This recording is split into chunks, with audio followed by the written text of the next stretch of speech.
যে বিভ্রান্তি ছড়ানো হচ্ছে যে বিএনপি বোধহয় সহযোগিতা করছে না। 1, 2, 3, 4, 5 এভাবে দফা হয়ে গেছে যে সমস্ত বিষয়ে অঙ্গীকার এবং প্রতিশ্রুতি চাওয়া হচ্ছে রাজনৈতিক দলগুলোর কাছে। সেটা যদি আমি সংক্ষিপ্তভাবে বলি যে ঐক্যমত্যের ভিত্তিতে গৃহীত জাতীয় জুলাই সনদ 2025-এর পূর্ণ বাস্তবায়ন নিশ্চিত করব, এটা অঙ্গীকার করতে বলা হয়েছে, আমরা হ্যাঁ বলেছি। তারপরে জুলাই জাতীয় সনদ 2025-এ দেশের শাসন ব্যবস্থা তথা সংবিধান, বিচার ব্যবস্থা, নির্বাচন ব্যবস্থা, জনপ্রশাসন, পুলিশি ব্যবস্থা ও দুর্নীতি দমন ব্যবস্থার বিষয়ে যেসব প্রস্তাব সুপারিশ এই সনদে লিপিবদ্ধ রয়েছে সেগুলো বাস্তবায়নের জন্য সংবিধানের প্রয়োজনীয় সংশোধন, পরিমার্জন এবং বিদ্যমান আইনের প্রয়োজনীয় সংশোধন, পরিবর্তন, পরিমার্জন এবং নতুন আইন প্রণয়ন, প্রয়োজনীয় বিধি প্রণয়ন বা বিদ্যমান বিধি ও প্রবিধির পরিবর্তন বা সংশোধনের প্রতিশ্রুতি দিচ্ছি এবং পরবর্তী জাতীয় সংসদ নির্বাচনের মাধ্যমে সরকার গঠনের 2 বছরের মধ্যে সম্পন্ন করতে, বাস্তবায়ন নিশ্চিত করতে এবং এইসব সংস্কার টেকসই করতে অঙ্গীকার জ্ঞাপন করছি।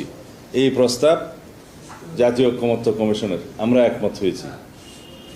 জুলাই জাতীয় সনদ 2025 বাস্তবায়নের প্রতিটি ধাপে আইনি ও সাংবিধানিক সুরক্ষার পূর্ণ নিশ্চয়তা বিধানে আমরা দৃঢ় প্রতিজ্ঞ। এই প্রস্তাব ঐক্য কমিশনের আমরা একমত হয়েছি। গণতন্ত্র, মানবাধিকার, ন্যায় বিচার প্রতিষ্ঠার জন্য অব্যাহত সংগ্রাম ও রাষ্ট্রীয় সম্পদ লুটপাটের বিরুদ্ধে অবস্থান নেয় গুম, খুন, বিচার বহির্ভূত হত্যা, হামলা, মামলা ও সীমাহীন নিপীড়নের শিকার হয়েও দীর্ঘ 16 বছরের অব্যাহত লড়াই এবং 2024 সালের জুলাই আগস্টের বৈষম্য বিরোধী ছাত্র আন্দোলন, গণতান্ত্রিক আন্দোলন ও ছাত্র গণ অভ্যুত্থানের ঐতিহাসিক তাৎপর্যকে সংবিধানে যথাযোগ্য স্বীকৃতি দিতে অঙ্গীকারাবদ্ধ থাকব। এই প্রস্তাব ঐক্য কমিশনের আমরা একমত হয়েছি। এরপরে রাজনৈতিক দলের নেতৃবৃন্দের স্বাক্ষর থাকবে, ঐক্য কমিশনের সদস্যদের স্বাক্ষর থাকবে এবং মাননীয় প্রধান উপদেষ্টা ও ঐক্য কমিশনের সভাপতি ডক্টর মোহাম্মদ ইউনূসের স্বাক্ষর থাকবে। এই প্রস্তাব তাদের আমরা সম্পূর্ণ একমত হয়ে 30 তারিখ রাতে আমাদের জবাবটা আমরা দিয়েছি। 31 তারিখ যেহেতু ঐক্য কমিশনের কার্যক্রম দ্বিতীয় পর্বে সমাপ্ত হওয়ার জন্য ধার্য ছিল। এখনই প্রশ্ন আসে যে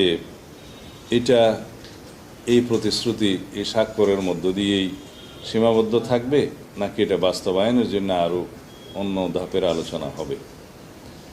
এটা নিয়ে অনেকে প্রশ্ন তুলেছে, অনেকে সংশয় তুলেছে যে এগুলো নির্ধারণ না হওয়া পর্যন্ত তারা স্বাক্ষর করবেন না। এই ক্ষেত্রে একটা বিভ্রান্তি ছড়ানো হচ্ছে যে বিএনপি বোধহয় সহযোগিতা করছে না। আমরা যা যা সহযোগিতা করেছি সেটা ব্রডকাস্ট করা হয়েছে, জাতির কাছে দৃশ্যমান দেখেছে।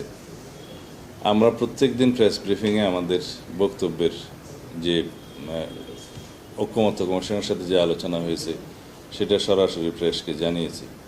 সেটা বিভিন্ন মিডিয়ায়, প্রিন্ট এবং ইলেকট্রনিক মিডিয়ায় প্রকাশিত হয়েছে। এখন সর্বোচ্চ সহযোগিতা যেখানে বিএনপি দিয়ে গেল এবং দিয়ে যাচ্ছে, সংস্কার কার্যক্রম এবং সংস্কার যেহেতু আমাদেরই অঙ্গীকার, আমাদেরই প্রতিশ্রুতি, 31 দফা বাস্তবায়ন করা আমাদের প্রতিশ্রুতি জাতির কাছে। শুধু এই সংস্কার কমিশনে যে সমস্ত সংস্কারগুলোর প্রস্তাব গৃহীত হয়েছে তা নয়, আমাদের আরও অনেক বেশি সংস্কার প্রস্তাব আছে আমাদের দলের পক্ষ থেকে। আগামী দিনে ন্যাশন বিল্ডিং অ্যাক্টিভিটিসের জন্য এই জাতি গঠন প্রক্রিয়ায় এবং রাষ্ট্র কাঠামো সংস্কারের মধ্য দিয়ে একটি শক্তিশালী গণতান্ত্রিক রাষ্ট্র প্রতিষ্ঠার জন্য যে সমস্ত প্রতিশ্রুতি অঙ্গীকার আমাদের দলের পক্ষ থেকে অনেক আগেই প্রণয়ন করে জাতির সামনে উপস্থাপন করা হয়েছে 31 দফা সংস্কার প্রস্তাবের মধ্য দিয়ে, সেগুলোর অবশ্যই আমরা পালন করব। সেটা এই সংস্কার প্রস্তাবগুলোর মধ্যেই শুধু সীমাবদ্ধ থাকবে না। তো সেই জায়গায় আমাদের উদ্দেশ্য এবং আমাদের নিয়ত নিয়ে কেউ যেন কোনো প্রশ্ন না করে যে সমস্ত বিভ্রান্তি সৃষ্টি করা হচ্ছে সেটা সম্পূর্ণ উদ্দেশ্যমূলক বলে আমরা মনে করি এবং রাজনৈতিক হীনমন্যতার প্রকাশ বলে আমরা মনে করব। আমরা সবাই ঐক্যবদ্ধ থাকার জন্য, ফেসিবাদ বিরোধী জাতীয় ঐক্যকে সমুন্নত রাখার জন্য এবং এই ঐক্যকে শক্তিতে পরিণত করে বাংলাদেশকে একটি শক্তিশালী গণতান্ত্রিক রাষ্ট্র বিনির্মাণের জন্য, শহীদের আকাঙ্ক্ষা পূরণের জন্য আমরা সবার কাছে আহ্বান জানাই।